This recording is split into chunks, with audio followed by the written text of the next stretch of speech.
Welcome back. I'm still talking to Isabel Oakeshott, who is, of course, Talk's brilliant international editor. Let's talk about an international story, shall we? The amazing couple of days, obviously, over in Lebanon. These 37 dead now, 2,000 people injured with these extraordinary attacks on gadgets. First of all, pagers, then walkie-talkies. Hezbollah, the terrorist organisation, have been targeted in disarray. They don't know how to communicate with each other. You know, everybody moaning, oh, Israel, this is terrible. You've terrorised an entire population. They're worried that their fridges might blow up next. But what a triumph for Mossad, the spy agency in Israel, proving that the war is shifting to the north.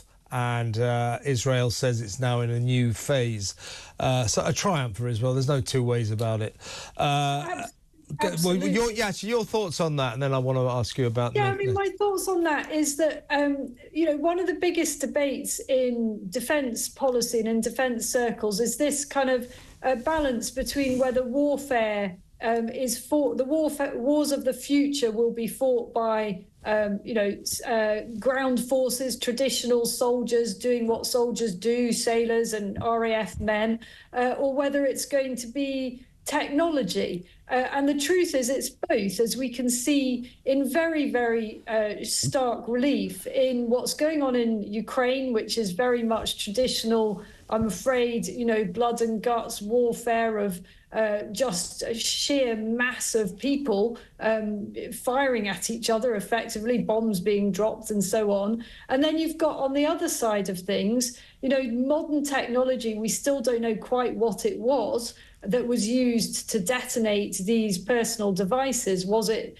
a kind of virus, some malware that was put in them that caused them to overheat in an explosive fashion? Or were they actually tinkered with at a hardware level post-manufacture? We don't know. But what this illustrates is just how the many dimensions of modern warfare and that it is, you know, the threat comes in so many different forms, doesn't it? Whether it's cutting a cable that supplies internet services, or whether it's going to be actually disabling GPS and so on. And if you actually remove the ability of terrorist organizations to communicate with each other in a reliable and secure fashion, then, as you say, they end up in complete disarray. They don't know what device next is going to quite literally blow up in their faces. So in some ways, an absolute act of genius. Of course, it's always tragic that there's collateral damage, and I'm quite aware and conscious that some children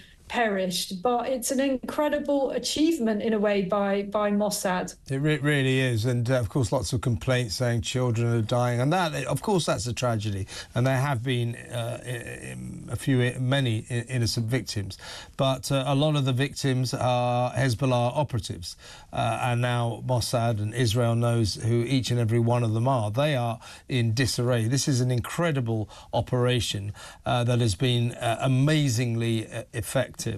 When they say, oh, Israel shouldn't have done this, it's all wrong. Well, the people of Lebanon ought to try to persuade the Hezbollah fanatics who infest their nation to stop firing hundreds of rockets into northern Israel every single day. Then maybe Israel wouldn't attack you. It's as simple as that. But very swiftly before we move on, Benjamin Netanyahu, the Prime Minister, has had a serious go at Labour for the arms embargo, saying, you know, at this critical time, you have undermined my country, you have undermined Israel, while we're fighting a war on two fronts against two dangerous terrorist groups backed by Iran. You, Labour, you take away our weapons.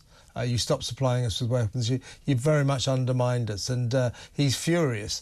And again, a massive mistake, I would say, by Starmer and Lamy against one of our oldest allies, Israel. But here's the irony. You know, truthfully, they'll be rather pleased at that criticism, because it suggests that their little gesture was rather more impactful than in reality it actually was. You know, they will be pleased because this was always designed to play to the gallery of their own supporters, their own hard left supporters, very pro-Palestinian. And to have Benjamin Netanyahu saying that makes them feel, oh, actually, maybe we did do something quite powerful and quite cool here.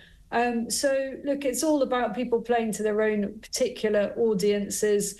And I mean, I agree with you. I think it was pretty pathetic, but we knew that this would come under a Labour regime. They're just like children. The adults are in the room. Give me a break. Oh. Not Gosh. in a million years. They're little students playing student politics, only they're running the damn country. We're in trouble here, Isabel. We really are.